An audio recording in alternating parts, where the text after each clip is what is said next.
నమస్కారం. సుమన్ టీవీ ప్రేక్షకులందరికీ శ్రావణ మాస శుభాకాంక్షలు. శ్రావణ మాసం పూజల మాసం. శ్రావణ మాసాన్ని నభోమాసం అంటారు.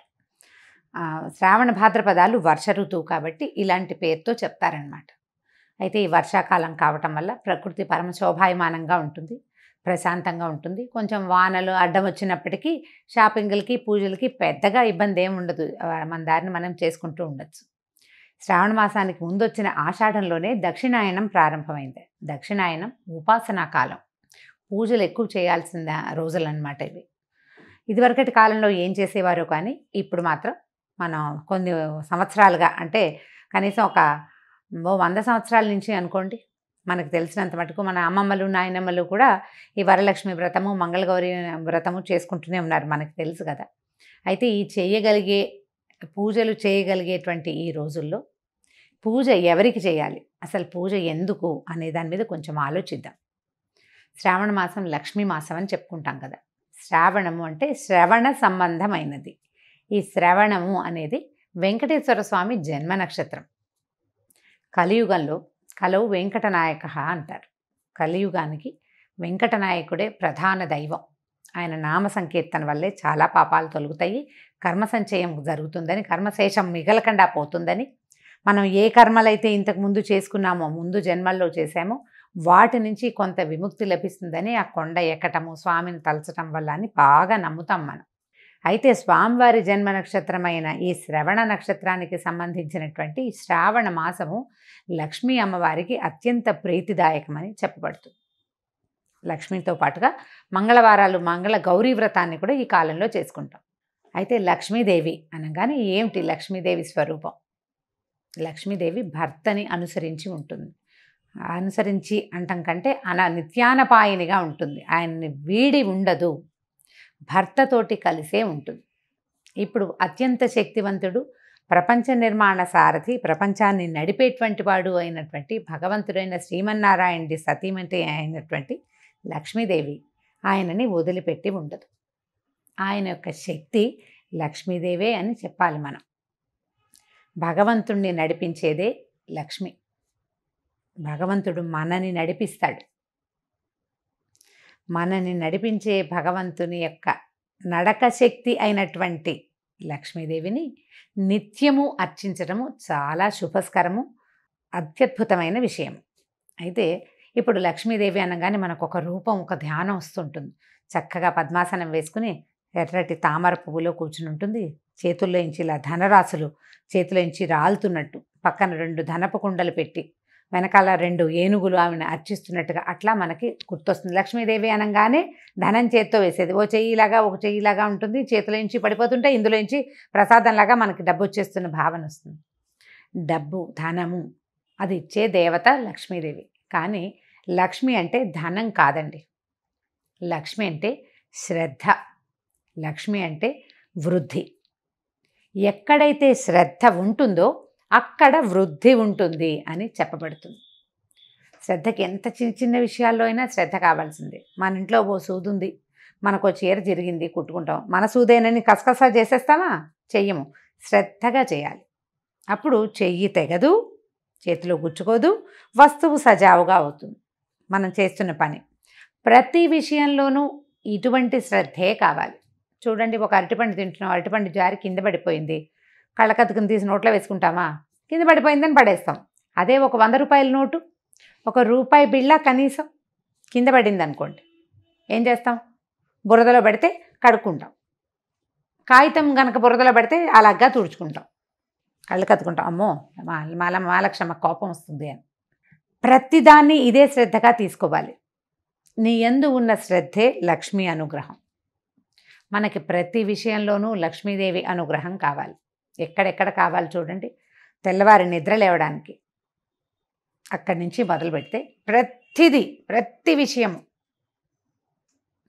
ప్రతి దాంట్లోనూ నీకు ధైర్యం కావాలి, దానికి లక్ష్మీదేవి అవసరం. నీకు జ్ఞానం కావాలి, విద్యాలక్ష్మి అవసరం. నీకు ధనం కావాలి, ధనలక్ష్మి అవసరం. ధాన్యం పంటలు పండిస్తున్నావు, ధాన్యలక్ష్మి అవసరం. మన దగ్గర 4 ఆవులు ఉన్నాయి, పాడి పంట వృద్ధి చెందాలి, అక్కడ కావాల్సిన లక్ష్మి గోలక్ష్మి, గోమాలక్ష్మి, ఆవిడ సహకారం ఉండాలి. ధాన్యలక్ష్మితో పాటు పంటలు బాగా పండాలంటే సస్యలక్ష్మి కావాలి. ప్రతి చోట ఉండే సమృద్ధి సరి అయినదే లక్ష్మీ అవతారం. అటువంటి లక్ష్మిని సాకారంగా పూజించేందుకే ఈ శ్రావణ మాసాన్ని నిర్ధారించారు. సాకారంగా పూజించాలి అంటే మనం చక్కగా ఒక కలశం పెట్టుకుని ఆ కలశానికి చక్కగా అలంకారం చేసుకోవటం, మామిడి మండలు వాటితోటి అలంకరించుకోవటం, మామిడాకులతో అలంకారం చేసి ఒక కొబ్బరికాయ పెడతాం, దానికి ఒక వస్త్రధారణ చేస్తాం కలశానికి. కలశంలో లక్ష్మీదేవిని ఆవాహన చేసుకుంటాము. ఓ చిన్న ప్రతిమ ఏదైనా పెట్టుకుంటాము. కొద్దిగా బంగారమైన శ్రావణంలో కొనుక్కోవాలనుకుంటాము. ఈ బంగారం వృద్ధవుతుందన్న నమ్మకంతో, శ్రద్ధతోటి కొన్న వస్తువు వృద్ధవుతుంది, అదే పాయింట్. ఇట్లా మనం ప్రతి సంవత్సరము చేస్తే బోల్డ్ సంవత్సరాలు ఇది గడిచే కొందికి బోల్డ్ బంగారం తయారవుతుంది. అయితే ఏటా వచ్చే పూజకి పెద్దగా చెప్పుకునేందుకు ఏమీ ఉండదు. కానీ ప్రతి సంవత్సరము మనం చక్కగా ఇళ్ళు వాకిళ్ళు బాగు చేసుకుంటాము, దేవుడి గది బాగా శుభ్రం చేసుకుంటాము, కొత్త ప్రతిమలు ఏమైనా కొనుక్కుని తెచ్చుకుంటాము, కొత్త బట్టలు కొంటాము, కొత్తగా ఒక లక్ష్మీ రూపు కొనుక్కుని తెచ్చుకుంటాము. పుట్టింటి వాళ్ళు ఇస్తారు, అత్తవారింటి వాళ్ళు ఇస్తారు. ఎవరికైనా ఏదైనా ఇవ్వదలుచుకుంటే శ్రావణ మాసంలో ఇస్తే ఫలితం బాగుంటుంది. బోలెడన్ని తెలుస్తూ ఉంటాయి. ఈ మార్గంలోనే నిత్యము లక్ష్మీ ఆరాధన చేయడానికి ఈ నెల రోజులు అత్యంత శ్రేష్టమైనవి. విశేషమైన ఆరాధన చేయగలిగే వాళ్ళు చక్కగా వస్త్రాలంకరణ చేసి రూపులు కొనుక్కుని చేయగలిగిన వాళ్ళు చేసుకోవచ్చు. ఒకవేళ చేయలేని వాళ్ళు ఏం చేయాలి? లక్ష్మీ ఆరాధనకి మన ఇంట్లో ఉన్న పాత పటం కూడా పనికొస్తుంది. చక్కగా పటం తుడుచుకోవటం, అమ్మవారికి కొంచెం పసుపు గంధం పెట్టి బొట్టు పెట్టడం, తర్వాత ఒక దీపారాధన చేసుకోవటం, 4 పువ్వులు తోటి అర్చన చేసుకోవటం, లక్ష్మీ అష్టోత్తరం లాంటివి చదువుకోవటం.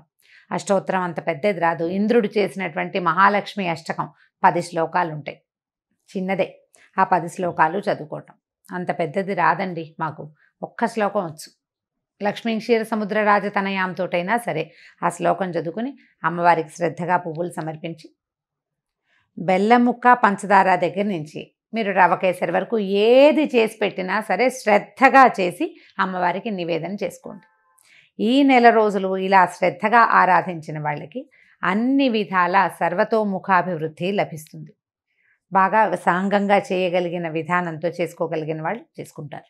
చేసుకోలేకపోయినా కూడా మాకు రాదు కాబట్టి మేము చేయలేము అన్న భావన పడద్దు. అసలు పూజకి రావడం కాదు కావాల్సింది, శ్రద్ధ కావాలి. శ్రద్ధతోటి లక్ష్మీ ఆరాధన చేయండి. లక్ష్మీ ఆరాధనలో భాగంగా అసలు లక్ష్మీదేవి ఏ ఏ విషయాల్లో ఉంటుందో చూద్దాం. ఎవరి దగ్గర లక్ష్మి ఉంటుంది? లక్ష్మి అంటే డబ్బు అనుకోవట్లేదు కదా, మనం చాలా విషయాలు చెప్తున్నాం. లక్ష్మి చాలా ఇష్టంగా ఉండే ప్రదేశాలు కొన్ని ఉన్నాయి. అవి ఎన్ని ఉన్నాయండి? కనీసం ఒక 30-40 నేను చెప్తుంటే అలా లిస్ట్ వచ్చేస్తూనే ఉంటుంది.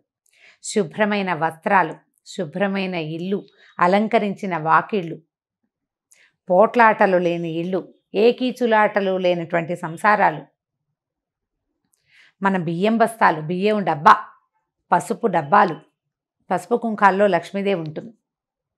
ఆమెకి ఇష్టం ఆ రంగులు, అక్కడ ఉంటుంది. అందుకని చూడండి, మన ఇంట్లో పసుపు కనుక చివరికి వచ్చింది అనుకోండి, అయిపోయింది పదం వాడనివ్వరు, నిండుకుందనమంటారు. అయిపోయింది అనకూడదు, ఖాళీ చేయకూడదు. అసలు బియ్యం డబ్బాని కూడా ఖాళీ చేయరు, చివరికి 2 గింజలు వెనక్కి వేసుకోవాలి, అలా ఖాళీగా ఉంచకూడదు. అవన్నీ లక్ష్మీ స్థానాలుగా భావిస్తాం. ఇతరులకి సేవ చేసే వాళ్ళకి, ఇతరులకి సహాయం చేసే వాళ్ళ దగ్గర, ఎవరైతే పరమత సహనంతో మెలుగుతారో వాళ్ళ దగ్గర, ఏదైనా తగాదా వచ్చినా తిరగబడి మాట్లాడకుండా ఎవడుంటాడో వాడి దగ్గర, వాడి సహనంలో లక్ష్మి ఉంటుంది.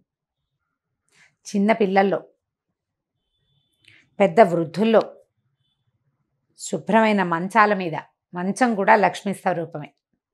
మన ఇంట్లో మనం వాడుకునే తిరగలి, రోకలి, రోలు, గుండ్రాయి, ఇవన్నీ కూడా లక్ష్మీ స్వరూపాలే. వీటితోటి మనం ఎంత శ్రద్ధగా ఉంటున్నాము అనే దాన్ని బట్టే లక్ష్మీ కటాక్షం మన మీద ఎంత ఉంటుంది అనేది ఉంటుంది. దేనిని పారేయకూడదు. అన్నం వృధా చేయని ఇళ్లల్లో లక్ష్మీదేవి ఉంటుంది. ఎప్పుడూ వెలుగ్గా ఉండటం, నిత్యము దీపారాధన చేయబడ్డం, సాయంకాల సంధ్యావేళల్లో తలుపులు వేసుకోకుండా లైట్ వెలిగించి తలుపు తీసి పెట్టుకోవాలి. ఆ సమయంలో లక్ష్మీదేవి యొక్క ప్రవర్తన బాగుంటుంది. ఆవిడకి ఇష్టం అనమాట అది. ఆవిడ ఎప్పుడు నడిచి వస్తూ ఉంటుంది బయటికి లోపలికి. పువ్వులతో అలంకరించిన దేవతా స్వరూపాల్లో లక్ష్మి ఉంటుంది, జలంలో లక్ష్మి ఉంటుంది, పాత్రలలో లక్ష్మి ఉంటుంది. వీటన్నిటినీ మనం శుభ్రంగా ఉంచుకోవాలి. ఇలా శుభ్రంగా ఉంచుకున్న వాటి వల్ల మనకి లక్ష్మి పెంపొందుతుంది. పాత్రలు శుభ్రంగా ఉన్నాయి, ఆరోగ్యం పెంపొందుతుంది. మంచం శుభ్రంగా ఉంది, చక్కని నిద్ర పడుతుంది, మరునాడు చక్కగా పనిచేస్తాం మనం. ఇల్లు శుభ్రంగా ఉంటే ఆరోగ్యము బాగుంటుంది, పవిత్రంగా ఉంటుంది, ప్రశాంతంగా ఉంటుంది. ప్రతి వాళ్ళకి జీవితంలో ఏవో కావాలని ఉంటుందండి. అన్నం లేని వాడికి అన్నం కావాలి, అన్నం నీళ్ళు 4 అందేవాడికి ఇంకొంచెం బెటర్మెంట్ కావాలనిపిస్తుంది, ఆ బెటర్మెంట్ కూడా ఉన్నవాడికి ఇంకా పైకి ఎదిగిపోవాలనిపిస్తుంది, ఆ పైకి కూడా ఎదిగాక వాడికి చిత్తశాంతి ఉండదు, వాడికి మనశ్శాంతి కావాలి, శాంతి లక్ష్మి అవసరపడుతుంది. ఇవన్నీ ఉంటే ఆరోగ్యం ఉండదు, ఆరోగ్య లక్ష్మి అవసరపడుతుంది. వ్యక్తులు ప్రతి వాళ్ళు ఏదో ఒక లోటుతోటే ఉంటుంటారు.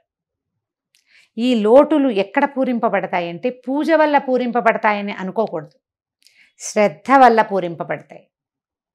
మనం ఏ పొరపాటు చేస్తున్నాం, దేనివల్ల నాకు ఇది వస్తోంది ఈ సమస్య అని మనకు ఆలోచన వస్తే చాలు, ఆ విషయాన్ని శ్రద్ధతోటి సరి చేసుకుంటే మనకు కావాల్సింది సమకూరుతుంది. వ్యక్తుల యందు ఉండేటువంటి శ్రద్ధే సాక్షాత్ శ్రీ మహాలక్ష్మి స్వరూపం. ఈ శ్రావణ మాసాన్ని మన యొక్క శ్రద్ధామాసంగా మార్చుకోండి. రోజు ఒక కథ విని ఒక ఇది చేసి కార్తీక పురాణంలాగా మా శ్రావణ లక్ష్మి పురాణం అని భావించొద్దు. ఇవి నెల రోజులు మీరు శ్రద్ధగా గనక ఉంటే, శ్రద్ధగా ఉండటం మీకు అలవాటైపోతుంది. ప్రతి విషయంలోనూ ఏ పని చేసినా శ్రద్ధగా చేయాలి. పోట్లాడినా కూడానా అని అడగండి, పోట్లాడకూడదు, పోట్లాడద్దు, కొట్లాడద్దు, కీచులాడద్దు, ఎవరితోటి తగాదా వచ్చే పరిస్థితిని అసలు రానివ్వకుండా ఉంచుకుందాం. ఈ నెలని శ్రద్ధామాసంగా భావించి ఈ నెల రోజులు ఒక దీక్షలాగా దీన్ని చేపట్టండి. ఆ తర్వాత మన ఇళ్లలో సమస్యలు తగ్గిపోతాయి. అత్తగారులతోటి కానీ, భర్తలతోటి కానీ, ఆడపడుచులతోటి కానీ, పిల్లలతోటి కానీ సమస్యలు ఉండవు. ఒకవేళ మనం ఆఫీస్లో పనిచేస్తుంటే ఆఫీస్ వాళ్ళతోటి కూడా మనకు సమస్యలు తగ్గిపోతాయి. శుభ్రత, జాగ్రత్త పెరిగితే ఆరోగ్యం పెంపొందుతుంది. మీరు రోజంతా ప్రశాంతంగా ఉండి శ్రద్ధగా ప్రశాంతంగా ఉండడానికి ప్రయత్నం చేస్తే ఆరోగ్య సమస్యలన్నీ తగ్గుతాయి, చిత్తశాంతి ఆటోమేటిక్గా వచ్చేస్తుంది. ప్రయత్నించి మొత్తం మామ్స్ అందరూ కనుక దీనికోసం ట్రై చేస్తే ఆటోమేటిక్గా డాడ్స్ అండ్ కిడ్స్ ట్రై చేస్తారు. తప్పకుండా ప్రయత్నించండి. కనీసం అయ్యో ఇవాళ చేయలేకపోయాను రేపైనా చేద్దాం అని అనుకోండి.